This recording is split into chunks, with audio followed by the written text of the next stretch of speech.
Kumpleto na ang final picture ng semifinal stage ng kauna-unahang NBA in-season tournament matapos umusad ang apat na bigating teams kasunod ng single elimination na pinagdaanan ng mga ito sa quarterfinals. Una rito ay umusad ang 8 bigating teams sa quarterfinals: Los Angeles Lakers, Phoenix Suns, Sacramento Kings at New Orleans Pelicans mula sa Western Conference, habang Milwaukee Bucks, New York Knicks, Indiana Pacers at Boston Celtics naman sa Eastern Conference.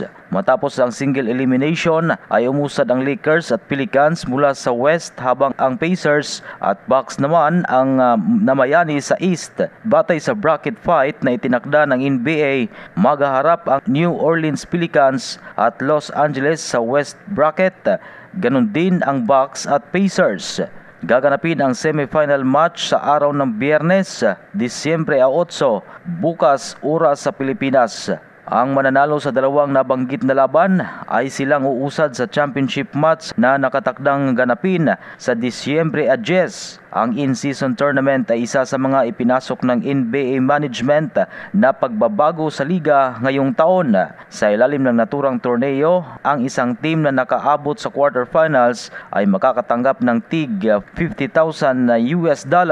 Bawat team na nakaabot naman sa semis ay makakatanggap ng $100,000. Papasok sa championship, ang team na makakapasok sa championship ay otomatikong makakatanggap na ng $200,000, habang ang kupunan na magkampiyon ay makakatanggap naman ng $500,000.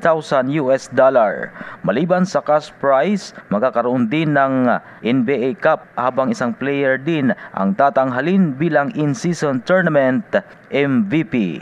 Yan ang balitang sports. Ito si Ray Tampos para sa Radyo Alternatibo Balita Nationwide.